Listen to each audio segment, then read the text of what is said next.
જય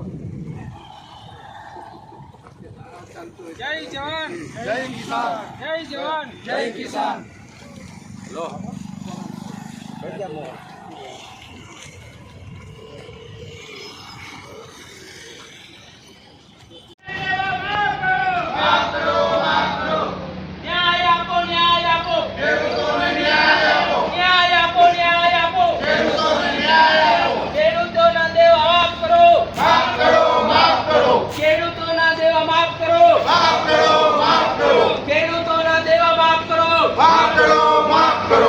ખેડૂતોને ન્યાય આપો, ન્યાય આપો, ન્યાય આપો. ખેડૂતોના દેવા માફ કરો, માફ કરો, માફ કરો. ખેડૂતોના દેવા માફ કરો, માફ કરો, માફ કરો. ન્યાય આપો, ન્યાય આપો. ખેડૂતોને વરસાદ પડ્યો છે એના માટે એનું વળતર જે તમે 50% ઉપર જો આપો તો સારું. આટલું બધું કમોસમ વરસાદના લીધે એટલે અમે તમને આવેદનપત્ર આપીએ છીએ અને આનો જવાબ 15 દિવસમાં દિનમાં આપો એ નંબર વિનંતી છે મને રિસીવ કરી કોપી કરી નાખો.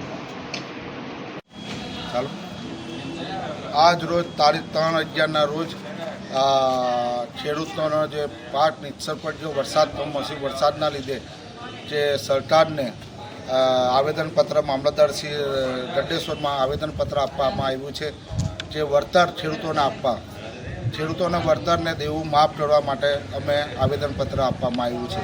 અને સરકાર આટલું બધું અત્યાર સુધી કોંગ્રેસની સરકારે જે તે ટાઈમે ખેડૂતોને કમોસમી વરસાદ હોય તો દેવું માફ કરતી બધું કરતું, પણ આ સરકાર બીજેપી સરકાર જે એમની ગુજરાતમાં પણ સરકાર, કેન્દ્રમાં સરકાર અહીંયા તાપેલા કરવાના આવે છે તે સ્ટેચ્યુની અંદર આવીને આટલા મોટા કરોડો રૂપિયા વાપરે તો ખેડૂતોનું દેવું કમ નથી માફ કરતા.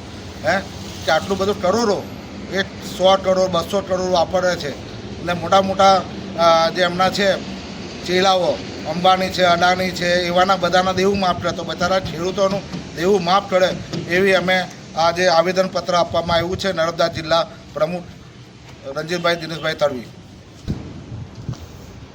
આજ રોજ ગઢેશ્વર તાલુકા કોંગ્રેસ સમિતિ, નર્મદા જિલ્લા કોંગ્રેસ પ્રમુખ રંજીતસિંહ, અમે સૌ ભેગા મળીને જે ગુજરાતની અંદર જે ખેડૂતોની જે હાલત દયનીય બની છે જે કમોસમી વરસાદ પડવાથી, જેના અનુસંધાને અમે આજે આવેદનપત્ર આપવા આવ્યા છે.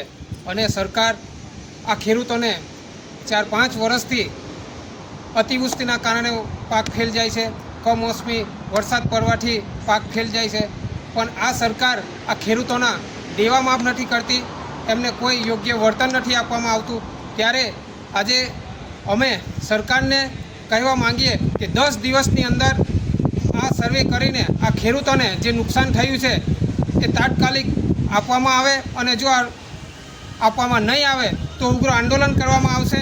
અને ખેડૂતો પાયમાલ થયા છે, ખેડૂતોની હાલત ખરાબ થઈ છે અને ખેડૂતો આત્મહત્યા ખેડૂતોની વધી રહી છે. ત્યારે આવા ખેડૂતોને આજે બેંકોમાં લીધેલી ધિરાણ એ માફ થવી જોઈએ. દરેક ખેડૂતની 4-5 લાખ સુધીની લોન માફ થવી જોઈએ. મોટા મોટા ઉદ્યોગપતિઓની લોનો માફ થાય છે તો ખેડૂતોની લોન કેમ માફ નથી થતી? અને આ અત્યારે જે કમોસમી માવઠુંના કારણે જે પાક નિષ્ફળ ગયો છે, જેને તાત્કાલિક સર્વે કરીને આ ખેડૂતોને સહાય ચૂકવવામાં આવે એવી અમે રજૂઆત કરીએ છીએ. અને જો આ કરવામાં નહીં આવે તો 15 તારીખે ફરી રેલી કાઢીને આવેદનપત્ર કલેક્ટર સાહેબને આપવામાં આવશે.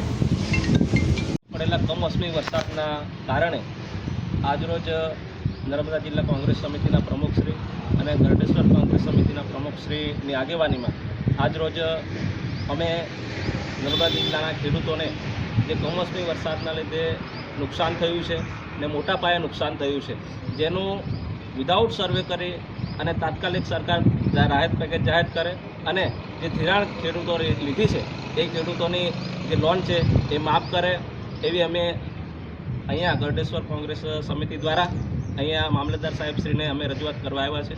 જય હિન્દ, ભારત માતા કી. જે ખેડૂત જે જગતનો તાત ગણાય છે એ રાતા પાણીએ રોઈ રહ્યો છે, કેમ કે કુદરત પણ રૂઠી છે.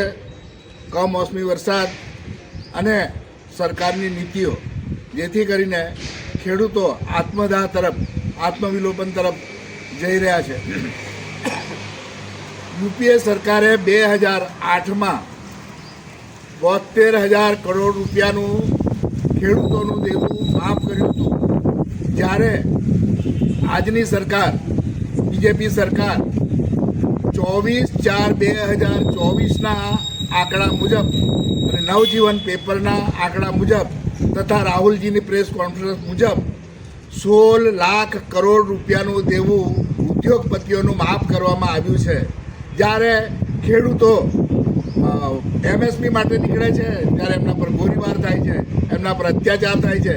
ખેડૂતો પર કોઈ પણ જાતની રહેમ દાખવવામાં આવતી નથી. ખરેખર જીડીપી જે છે એ ખેડૂતોના લીધે વધે છે. અહીંયા નર્મદા જિલ્લા ખાતે 2023માં 17 સપ્ટેમ્બર નરેન્દ્ર મોદી સાહેબનો બર્થડે ઉજવવા માટે ડેમમાં પૂરું પાણી ભરી અને એક સાથે